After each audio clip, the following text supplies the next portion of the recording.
Hey, it's David here. Look, today's video we're going to be shedding light on councils, everybody's favourite subject. Today, in this video, we're going to be covering whether your shed's going to need a council approval to get built, and some of the pitfalls that you may find in trying to get it built, and some of the tools that you can use maybe to discover these things before you go and buy yourself a kit that sits in your backyard acting like a giant, steel fountain, because you can't actually build it because you've got reasons that you can't get it approved in your backyard. So look, over my left shoulder here, you're going to see another screen, and that is going to basically highlight the mapping systems that I'm going to be showing you and some of the reasons why you may not be able to build a shed in your backyard. We'll start with a simple one first, all right? So I'm going to scroll into this corner here, and look, I have taken this, this is from Queensland Globe. So I'm based in Queensland, although Global Sheds ships kits all over Australia. I'm based in Queensland. So I'm going to show you one particular site that may prove to be challenging for you if you wanted to build a shed and you lived on this particular site. So look, Queensland Globe, I'm looking at a screen over there, so please excuse me if I'm not looking at you. Queensland Globe has measuring tools on it, which are really cool. So first thing I'm going to do is fire up the measuring tool, and I'm going to draw a couple of squares for you to have a look at. Now the first square is basically going to go, where are we going to put it? Let's measure first. So we'll measure from the house to the boundary. So the house to that boundary is 9.9 metres. That contour line there is about 3 metres from the house. Okay. So the first thing I'm going to do is I'm going to draw a square pretty much to show you where you cannot build a shed on this property. So if you're thinking about building a shed in the first 6 metres of the shed, of the land, sorry, that's probably not going to happen because that is a road there. So that section there is pretty much locked off for you not to be able to build a shed on. So that's the first thing.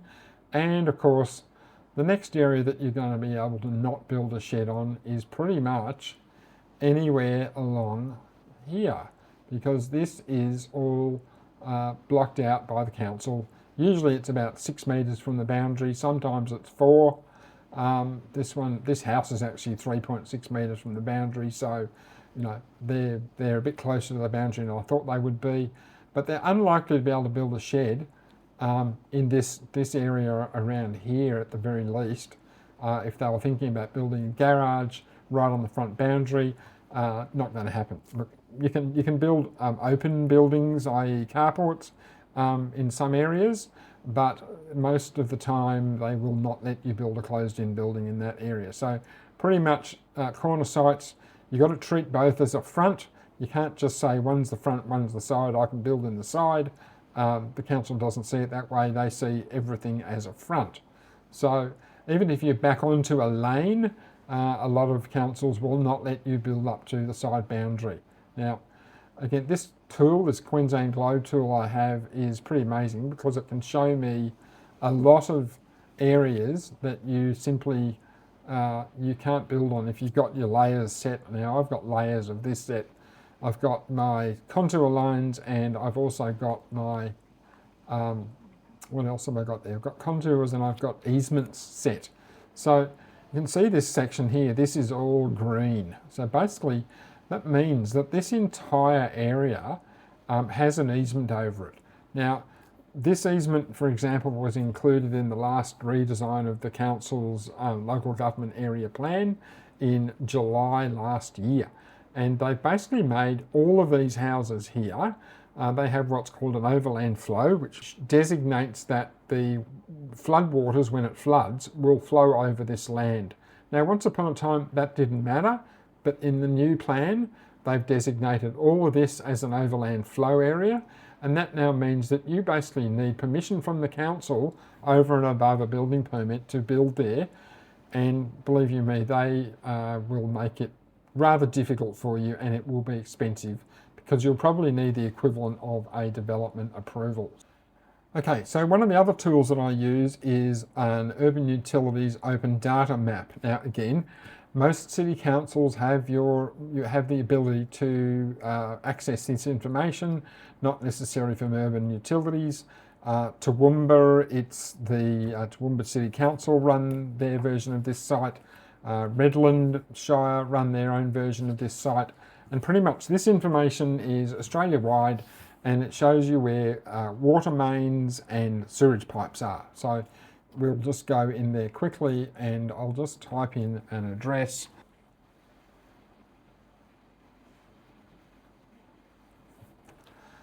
Okay, so I've just zoomed into an address here and you can see that the house is located there and that this property has a sewage line running across the back. Now, there are layers here, so I can actually look at the layers once it fires up here, and the layers I can include will be the mapping as well as the satellite. So you can see there that red line that's running through the back of the property. We'll go back to the normal map. There we go, back to that map, which makes it a bit easier to see. Now again, this has a measuring tool on it, so I can go and measure the distance from the side boundary to the rear boundary on one side. It's 10 metres. And I hit clear. I can measure from that side. Oops. Measure that side to the rear boundary and it's 13 metres. So I can draw a diagonal line across the property and show that there is a sewer pipe in a specific area.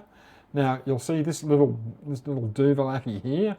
This is the pipe that runs to the house, to the sewerage in the house, so or to the toilet in the house, bathroom.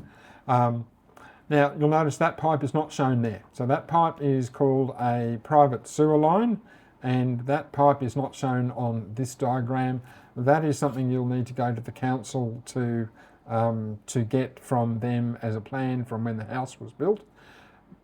Some councils, some utilities will allow you to build over their sewer, but you'll need a build over the sewer permit. Others don't care. Sometimes it depends on the size of the shed, sometimes it doesn't. But this tool is available for free. You don't need to pay anything for it. Only thing you'll need to pay for is the council will want you to pay them, I don't know, an amount of money for them to tell you where this line goes. Now, in most cases, it goes directly to the house, but you need to know where that is because you probably don't want to be building your shed over the top of a sewer line, and you probably don't want to be building it over the top of a private sewer line either, because if they block, you need to dig them up to be able to fix them, and it's pretty hard to dig them up if there's a shed over the top. Okay, so there's a couple of tools that you can use. Look, the council sites, there are stacks of them, and all of the council sites all include mapping, and they all include the ability to zoom into particular properties, and they will show you the pipes and what have you, and the easements that go across blocks of land. So for example, here's another one. That purple line there is most likely going to be a sewage pipe or a drainage pipe of some sort, and it will mean that you cannot build over that particular piece of infrastructure. So here we go, here's one here. It's probably a council drain of some sort, and those are covered by easements. So if I overlaid back to the other map that we had open before, we will find that that will be a green section there. So look, what's a rule of thumb as far as building a shed's concerned, whether it's going to need council approval? Look, most councils these days, anything bigger than a garden shed is going to need council approval. So anything bigger than 10 square metres is going to need council approval. Some councils have a different interpretation of the type of the approval that you'll need. The best way to find out is to be honest, go to the council, tell them what you want to build, tell them where you want to build it, ask them the question. They're there to help you. You pay their wages, ask them the question. Tell them you want to build a 9x7 shed.